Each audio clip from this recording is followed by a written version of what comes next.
The history of IGP. God, where do I start? Well, IGP is the second oldest improv troupe at Harvard, but actually the oldest improv troupe in the world. They were around back at the Revolutionary War. Well, actually, back then it wasn't really an improv troupe. It was a philosophy society. It was called the Transcendental Intellectual Thinkers Society. They used to have tryouts by it was just a fight to the death. Choose your weapon and go at it.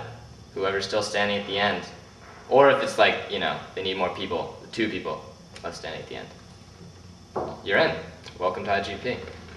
I think it started as a maritime organization to kind of pass the time on long voyages. That was like, I mean, a lot of the improv games had to do with the actual running of a ship, so that was different. We try to use some of that today, but there's fewer rope and sail games, and there's less salting of meat.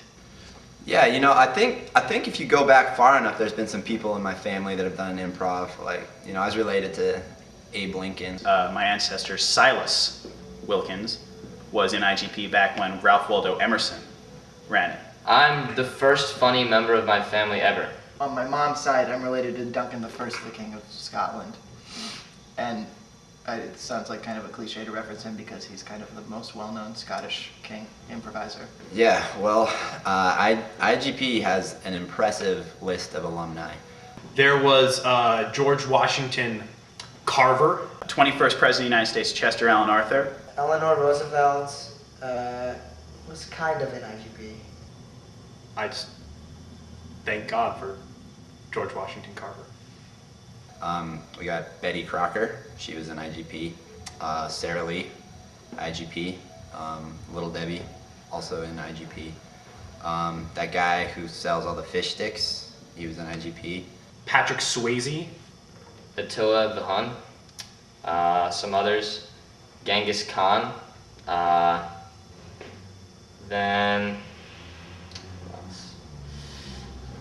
Nero.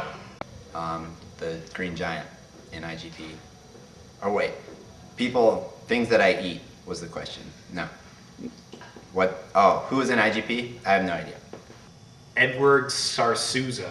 And Sarsouza, although lesser known outside of improv, is actually one of the founding fathers. He signed the Declaration of Impropendence.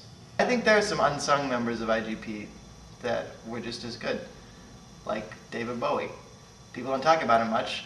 He's a famous guy, but they don't like to bring it up because he was one of the worst improvisers of all time. But there was a rawness to his performances that was undeniably captivating.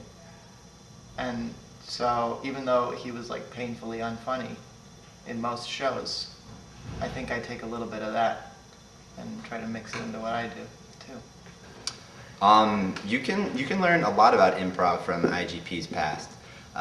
For example, that improv will probably leave you broke but happy.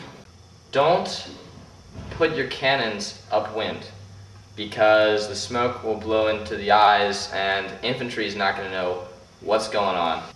I'm searching. There's only one thing that I care about, because there's only one thing that matters in improv, and that is the funny. And you have to be on your guard. You have to be searching for the funny. If you get bogged down in the past, then I don't want you in my troupe. And you'll be out of the troupe. Like that.